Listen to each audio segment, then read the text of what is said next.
The Other Wes Moore. Epilogue. Wes has spent every day of his life since 2000 in the Jessup Correctional Institution, a maximum security facility in Maryland. His day begins at 5:30 a.m. He works as a carpenter, making desks and tables, and sometimes he makes license plates. He gets paid about 53 cents a day, which he can use at the prison commissary to buy toothpaste, snacks, stamps, and other miscellaneous items. Lights go out at 10 p.m. Guards tell him when to wake up, when to eat, and when to go to the bathroom. He has 2 hours of free time a day, outside time that he can use to play basketball or talk to the other inmates. Wes is now a devout Muslim. Initially, he went to Friday mosque services because they were the only opportunity he had to see his brother Tony, who was also in Jessup. But eventually, he started to pay attention to the message and decided to learn more.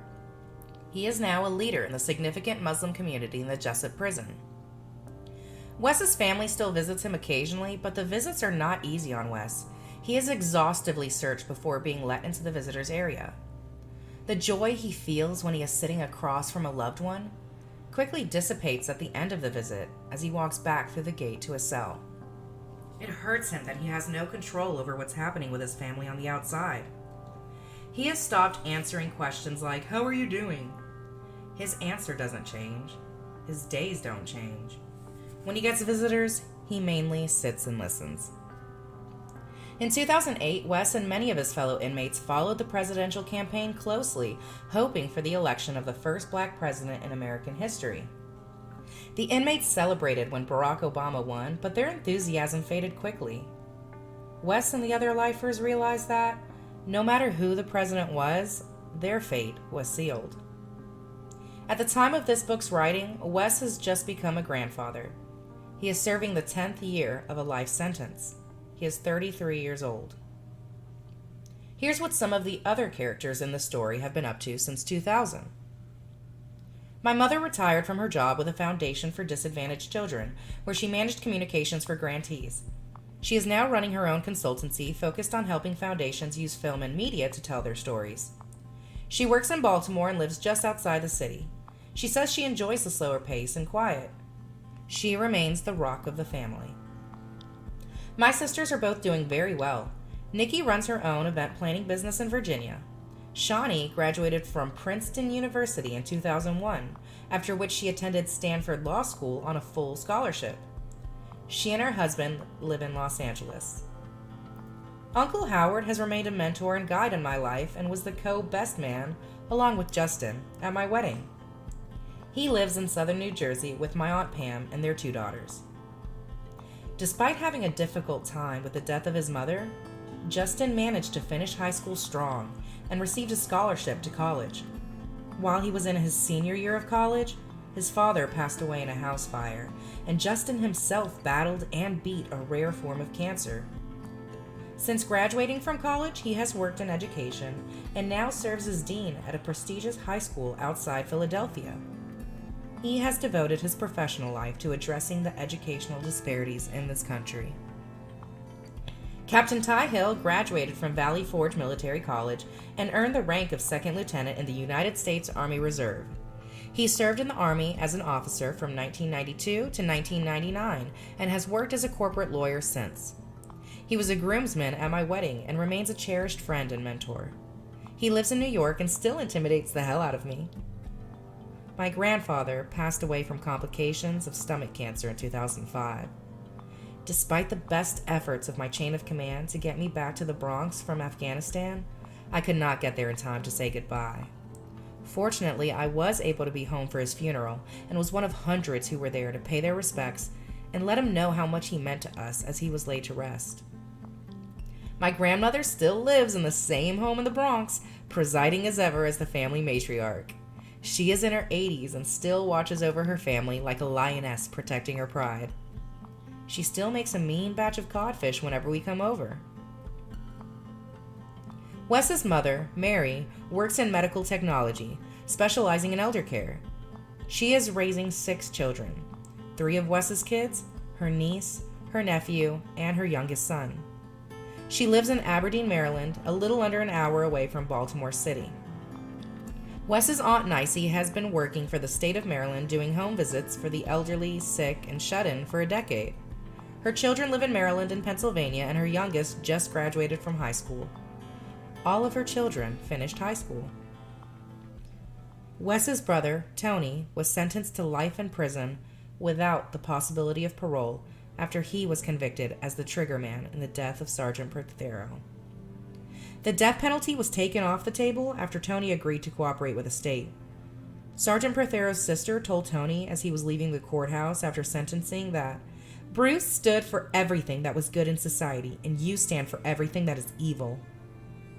Never remorseful, Tony coolly replied, "Same to you."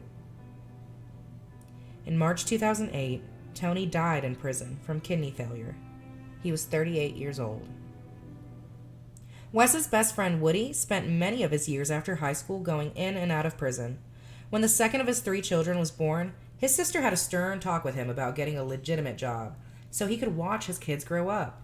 She helped him get work as a truck driver in Baltimore, a job he holds to this day. Now in his mid-30s, Woody lives in West Baltimore and has 3 children. White Boy dropped out of high school to be a waiter. He lives just outside Atlanta, where he works for a magazine, running the printing press. Woody was the best man at his wedding. Alicia is currently raising only one of her 2 children with Wes.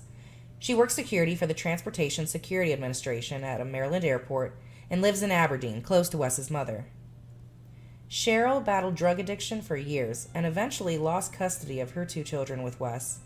In 2002, she fell down a flight of stairs and was paralyzed.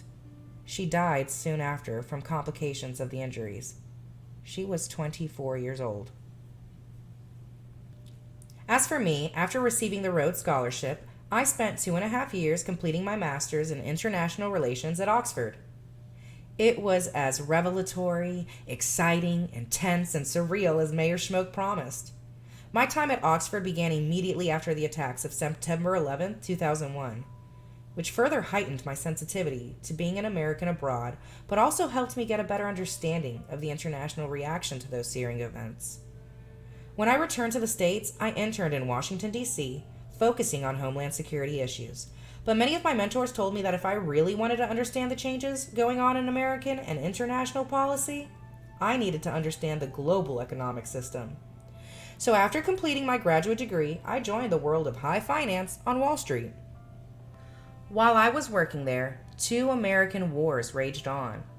The young men and women who were heading to Iraq and Afghanistan to serve and fight weren't just anonymous recruits, but friends of mine, brothers and sisters in arms. I spoke with a mentor and great friend, Lieutenant Colonel Michael Fenzel, who had just been named Deputy Brigade Commander of the hallowed 1st Brigade of the 82nd Airborne Division. The 82nd was preparing to depart for Afghanistan for a year-long tour, and he told me that he would love for me to join them. After weeks of prayer, I decided to take a leave of absence from my career and join the fight overseas. I became a member of the 82nd Airborne and headed to Afghanistan. For the next several months, from the summer of 2005 to the spring of 2006, I was deployed in the town of Khost, on the border of Afghanistan and Pakistan. Spending so much time with my fellow soldiers reminded me why I joined the military. The camaraderie, intensity, and passion for the job, and the sense of duty to something larger than myself, was something I had missed desperately. Our unit conducted lethal operations under the star-filled night sky. We maneuvered through snow-capped mountain ranges and simmering valleys. We felt the joy of a mission accomplished and the heartache of a lost comrade. To serve with young people, and the young at heart alike, who live without a fear of dying and who talk about commitment, integrity, and sacrifice without a hint of sarcasm, was refreshing. I could not be more proud of my brothers and sisters in battle. That pride is a badge of honor emblazoned on my heart and will be until my last breath. Upon my return to U.S. soil, I was accepted in the White House Fellow Program. I had the honor of spending a year as a special assistant to the Secretary of State, Condoleezza Rice. It was a fascinating experience to follow a year spent executing American policies as a soldier overseas, with one watching how those policies are formulated. The nonpartisan fellowship also gave me the chance to learn from the other fellows, an impressively diverse and talented group from all over the country. And the most important occasion of that eventful year was getting married to Dawn, the most remarkable woman I know and the best friend I have. I've climbed Mount Kilimanjaro and felt how quickly the dense Kenyan heat at the base of the mountain transforms into the chill of its snow-capped peak, where deep breaths are hard to find. I've worshipped with thousands of other Christians in the Yoido Full Gospel Church, the world's largest Christian congregation in Seoul, Korea. And I've stood in awe as dusk settled on the blue-tiled Sultan Ahmed Mosque in Istanbul. I stood in the cell that held Nelson Mandela for 18 years on Robben Island, and I searched for family in a small Cuban town outside of Havana. I have danced all night in Harlem, Amsterdam, and in Harlem, USA. I have climbed through the Pyramid of Khufu in Giza with nothing but a flashlight to show the way, and kissed my wife for the first time in St. Mark's Square in Venice on a cold New Year's Eve. I have sung in Carnegie Hall, chanting with a group of choir cadets acting as a jubilant army preparing for war. And I've stood in humbled silence at the memorial to the murdered Jews of Europe in Berlin. I have sat with the former president of Brazil, Fernando Cardoso, and listened intently as he argued with virtues of cane-based ethanol, and I've worked with a small farm owner in Brazil as we both chewed the honeyed liquid from a freshly cut cane stalk. And I proudly spoke in front of tens of thousands of people at Invesco Field in Denver on a balmy August evening, 45 years to the day after Dr. Martin Luther King gave his I Have a Dream speech at the historic March on Washington, and just hours before President Barack Obama would take the same stage and at the same microphone proudly accept the Democratic nomination for President of the United States. And sometime in 2007, I began working on this book. This book is the product of hundreds of hours of interviews, some with people I've known for years and others with people I met minutes before I interviewed them about the most intimate details of their lives. The process of tracking down these people and listening to their stories has been one of the most interesting experiences of my life. These folks have told me some of the funniest, saddest, and most thought-provoking stories I've ever heard.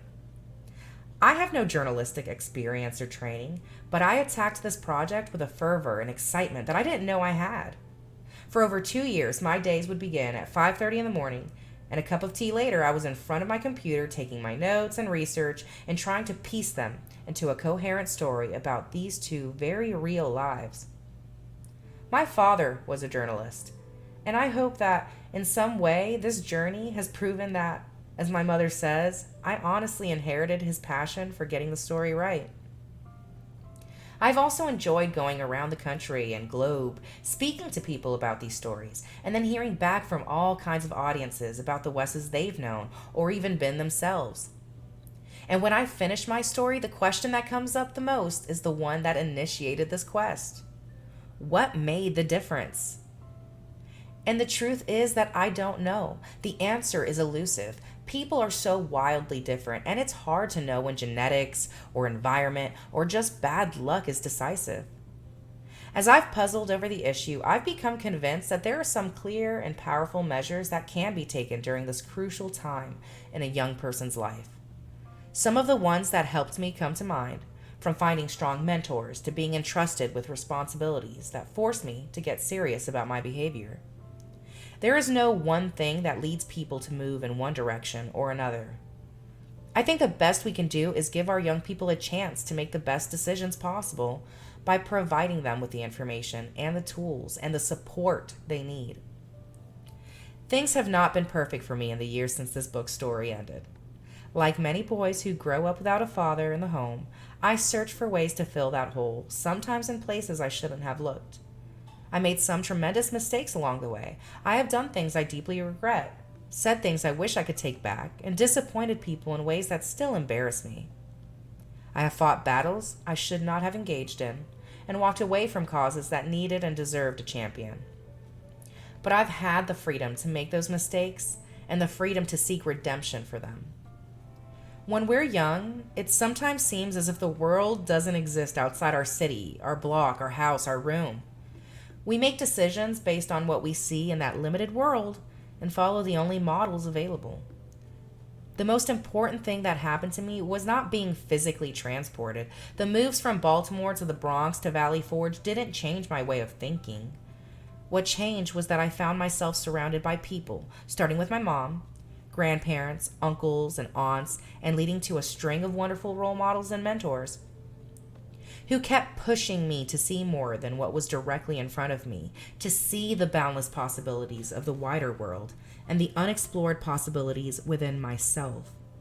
People who taught me that no accident of birth, not being black or relatively poor, being from Baltimore or the Bronx or fatherless, would ever define or limit me. In other words, they helped me to discover what it means to be free. As I wrote at the outset of this book, the chilling truth is that Wes's story could have been mine. The tragedy is that my story could have been his. My only wish, and I know Wes feels the same, is that the boys and girls who come after us will know this freedom. It's up to us, all of us, to make a way for them.